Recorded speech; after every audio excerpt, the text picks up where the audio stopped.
नमस्कार मित्रांनो, जय भीम, नमः बुद्धाय. सक्षमला न्याय मिळाला पाहिजे. नांदेडमधली प्रेम कहाणी सक्षमची आणि आचलची अधुरी कहाणी. अधुरी नाही आणि पुरी नाही. काय नेमकं कहाणीचं स्पष्टीकरण ह्या व्हिडिओच्या मार्फत जाणून घ्या. व्हिडिओ पूर्ण बघा लागन. खरी प्रेम कहाणी आहे की धोका आहे, काय आहे, गुन्हा कोणी केला कोणी नाही, हे तुम्हाला हा पूर्ण व्हिडिओ बघा लागेल, तेव्हाच माहीत पडणार.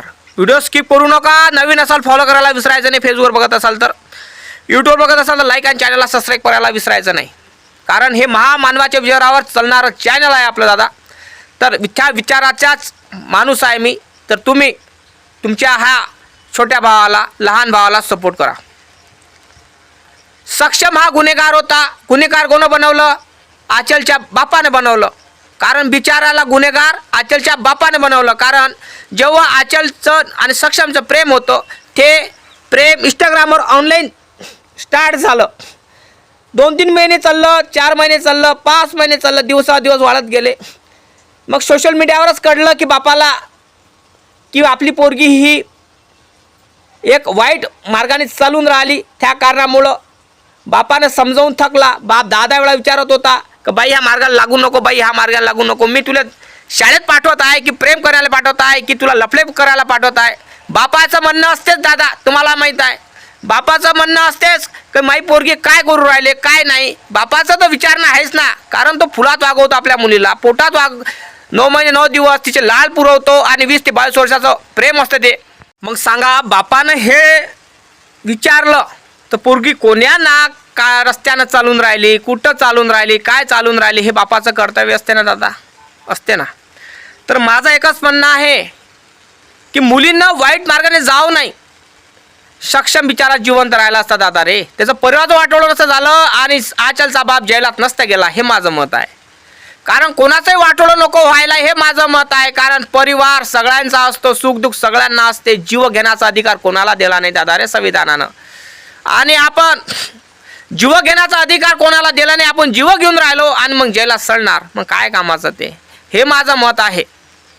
आजकालच्या माझ्या आई बहिणीला, माझ्या बहिणीला, माझ्या मोठ्या बहिणीला माझा हात जोडून विनंती आहे की तुम्ही आचलसारखं उपक्रम करू नका का तिनं असं कांड केलं तसं तुम्ही करा. कारण सक्षमचा जीव तिच्या बापानं नाही घेतला, एका वैऱ्याने घेतला आणि वैऱ्याने घेतला आणि तो वैरी जेलात गेला. बाप तर जिवंत नाही दादा, मेला आहे. वैरी जिवंत नाही आहे, तो जेलात गेलेला आहे आणि बाप तर मेलेला आहे. आचलचा बाप जितीजी मेलेला आहे, तो दफन झालेला दादा. आणि जो वैरी होता, जीव घेणारा वैरी, तो जेलात गेला. कळलं काय? आचलचा बाप मेला दादा, जसा सक्षम मेला तसा आचलचा बाप मेला. हे लक्षात ठेवा. ज्याला कळलं त्यालाच कळलं माझं बोलणं, त्याला भलकोन त्याला कळणार नाही.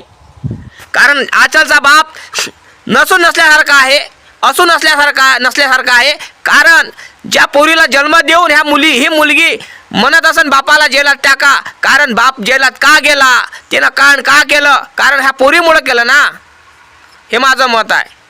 सक्षमला गुन्हेगार कोण बनवलं? ह्या आचलनं बनवलं. कारण जेव्हा 16-17 वर्षाची आचल होती तेव्हा त्यांचा प्रेम संबंध चालू होता. तेव्हा हा गुन्हे जेव्हा आचलचे वडील पोलीस स्टेशनमध्ये जायचे आणि त्याच्यावर गुन्हे दाखल करायचे, त्याच्यावर 10 ते 15 गुन्हे दाखल होतेच, आचलच्या वडिलांनी केलेले खोटे गुन्हे दाखल.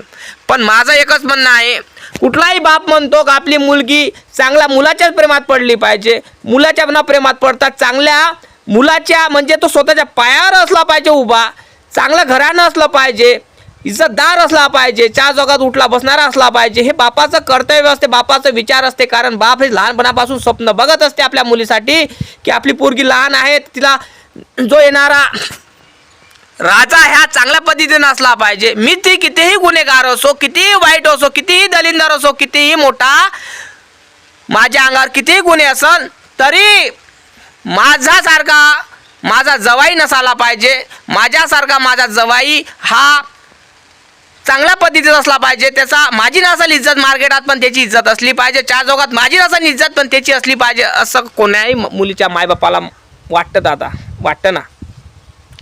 तर माझं एकच म्हणणं आहे, सक्षमचा जीव गेला नसता दादा, सक्षमचा जीव ह्या मुलींच्या मुळे गेला. आणि एकच सक्षम मेल्याने आतापर्यंत 3 ते 4 सक्षम मेले दादा. तुम्हाला मी स्क्रीनवर दिसत असेल तुम्हाला फोटो, तर बघा, बघू शकता. एकच सक्षम मेल्याने दादा असे 3 ते 4 सक्षम मेले की माझं एकच म्हणणं आहे, कुठलाही सक्षमचा जीव ह्या जातीमुळं धर्मामुळंच गेला नाही पाहिजे, हे माझं मत आहे. कारण जाती प्रथा, जाती व्यवस्था, जातीवाद भरपूर वाढलेला आहे. आणि हा जातीवाद हा डोक्यात भरलेला दादा. डोक्यातला जातीवाद हा तसा निघणार नाही दादा. त्याला जातीवाद डोक्यातला काढण्यासाठी आपल्याला एक अशा पद्धतीचे व्हिडिओ बनवावा लागेल की हा जातीवाद मिटवण्यासाठी आपल्याला एकजूट होण्याची गरज आहे.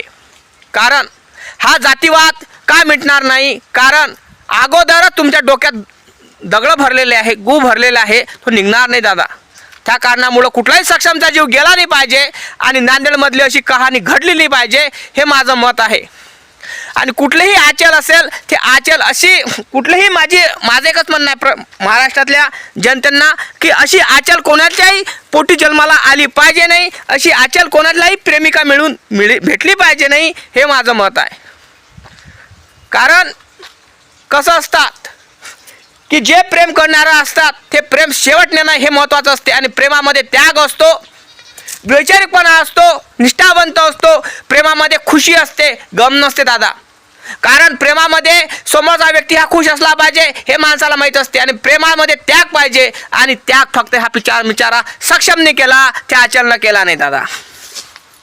कळलं असेल तुम्हाला? माझा व्हिडिओ पूर्ण बघा, कारण तुम्हाला सांगतो की सक्षमचा जीव कसा गेला पूर्ण कहाणी माहीत असायला पाहिजे तुम्हाला. कारण एडेच आहे, सोशल मीडियावर भरपूर दिसून राहिले, तुम्हाला दिसून राहिले ना. कारण हे एडेच आहे, आपल्याला भ्रमित केल्याशिवाय राहत नाही. आणि आपण आता असं होऊन राहिलं की सोशल मीडियावर आचलसारखी मुली करून राहिल्या.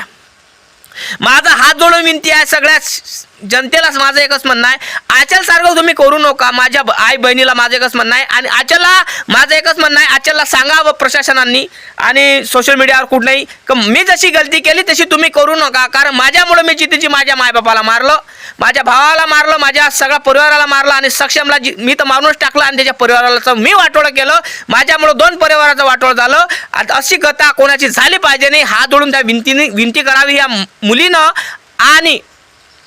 आणि सगळ्या जनतेला सांगावं, तिनं गरजून सांगावं, हे माझं मत आहे. म्हणजे तुझ्यासारखी गत कोणाची होणार नाही. अरे प्रेम करा, अधिकार दिलेला आहे संविधानाने. प्रेम करा, अधिकार दिलेला आहे संविधानाने. कळलं का? प्रेम करा, अधिकार दिलेला आहे संविधानाने, आणि संविधानाने अधिकार तुम्हाला प्रेम करण्याचा दिलेला आहे. आपला जोडीदार निवडण्याचा अधिकार दिलेला आहे, तुमचा जीवनसाथी निवडण्याचा अधिकार दिलेला आहे. पण माझं एकच म्हणणं आहे दादा की तुम्ही वाईट मार्ग रस्त्याने जाऊ नका, खुनाखानी करू नका, जीव घेऊ नका, कोणाचं वाटोळं करू नका. कारण वाटोळं करण तुम्ही आणि तुमचंच वाटोळं होणार, हे माझं मत आहे. कारण माझं एकच मत आहे की कोणी पण आचलसारखी मुलगी करायला लागत असन, तिच्या मायबापानं तिला समजून सांगावं, आणि एक मित्र म्हणून मैत्रीण म्हणून राहावं, आणि तिला सांगावं की हा मार्ग वाईट मार्ग आहे, चांगला मार्ग नाही. तुला शिक्षणासाठी पाठवत आहे, अलफडे करायसाठी नाही बेटा, तुला शिकायचं आहे आणि आमचं नाव मोठं करायचं आहे, अशा आपल्या मुलींना आणि मुलांना सांगा. आणि माझ्या एकच म्हणणं, आचलसारख्या मुलींना माझं एकच म्हणणं आहे, प्रेम करा. प्रेम हे का जातीत होत नसते दादा. प्रेम हे एका जातीत केल्या जात नाही. प्रेम हे असं आहे, आकर्षण भाव आहे. प्रेमाच्या गोष्टी सांगता येत नाही. प्रेम असते दादा, प्रेमात प्रेम होऊन जाते, माहीत पडत नाही. पण माझं एकच म्हणणं आहे, प्रेम एका जातीत होत नसते. पण आता काय बोलू, प्रेम करायचं असेल आपल्या जातीत करा असंच बोलू शकन मी दादा. लग्न करायचं असेल आपल्या जातीत करा, दुसऱ्या जातीत तोंड मारू नका, हे मी म्हणू शकन. कारण प्रेम एका जातीत होत नाही. पण मी काय बोलणार, कारण मुलं ठार होतात जयभीमवाल्यांचेच, मुली ठार होतात जयभीमवाल्यांच्या, अदर पण काठच्या मुली ठार होतात, प्रेमात बळी जातात. माझं एकच म्हणणं आहे, जातीवादीत बळी चालले तर हे बळी जाता कामा नाही. कारण परमेश्वराने दिलेलं जीवन आहे दादा, मारण्याचा अधिकार त्याला आहे, मला नाही आणि तुम्हाला नाही आहे. समजलं का? कारण हा अधिकार फक्त परमेश्वराला आहे, आपल्याला कोणालाच अधिकार नाही कोणाला मारण्याचा आणि तडपवण्याचा. आणि ह्या अधिकार आपण घेत असाल तो घुटघुटके मेल्याशिवाय राहणार नाही. कारण परमेश्वराला घाबरा, संविधानाला घाबरा, कायद्याला घाबरा, हे माझं मत आहे. कळलं का? कारण जीवनात असली खरी परिस्थिती दादा अशी आहे की तुम्हाला सांगू शकत नाही मी. कारण प्रेमानं जगावं, प्रेमानं मरावं. प्रेम हे फक्त 3 दिवसाचं प्रेम असतं दादा. चित्रपटासारखं प्रेम असतं. मायबापानं केलेले कर्तव्य, मायबापानं दिलेली प्रेम हे शेवटपर्यंत टिकतं दादा. हे माझं हे मत आहे. प्रेम करा, बिंदास करा, माझं ते म्हणत नाही मी. प्रेम करा, बिंदास करा. संविधानाने दिलेला तुम्हाला अधिकार आहे, तो तुमचा जोडीदार निवडण्याचा अधिकार आहे. प्रेम कराच लागते.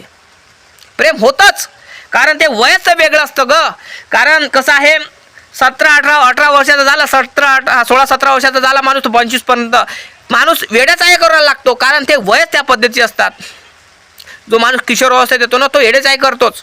पण माझं एकच म्हणणं आहे की तुम्हाला तुमच्या आईबाबाचा चेहरा नजर आला पाहिजे तुम्हाला. कारण मी पण गलती केली, मी पण प्रेम केलं. सगळ्यांनी ज्या धर्तीवर जन्माला आले ना, जेव्हा 16-17 वर्षाचं वय होतं, 25 वर्षापर्यंत सगळ्यांना गलत्या केल्या. सगळ्यांनी प्रेम केलं रे दादा, सगळ्यांनी केलं. असं कोणी धुतलेला नाही आहे, धुतल्या तांदळाचा नाही आहे. पण माझं एकच म्हणणं आहे, प्रेम करायचं टिकवणं महत्त्वाचं आहे. टिकवणं महत्त्वाचं आहे. टिकवणं महत्त्वाचं आहे. आणि आपल्या मायबापाला जेलात पाठवून हे प्रेम सिद्ध करून दाखवू शकत नाही. कळलं काय? सो सक्षम नावाचा मुलगा तर मेलाच मेला दादा. पण आई पण मेली, बाप पण मेला, भाऊ मेले, परिवार मेला, सगळा मेला. तर तुम्ही विचार करा. माझ्या आई बहिणीला माझं एकच म्हणणं आहे की तुम्ही आपल्या मुलींवर नजर ठेवा, आपल्या मुलांवर नजर ठेवा. वाईट चूक करू नका आणि जातीवाद तर करूच नका. हे माझं मत आहे. कळलं का? तर मित्रांनो, व्हिडिओ आवडला असेल लाईक आणि चॅनलला सबस्क्राईब करायला विसरायचं नाही. फेसबुकवर बघत असेल फॉलो करायला विसरायचं नाही. जय जवान, जय किसान, जय भीम, नमो बुद्धाय, जय शिवराय, जय बिरसा मुंडा.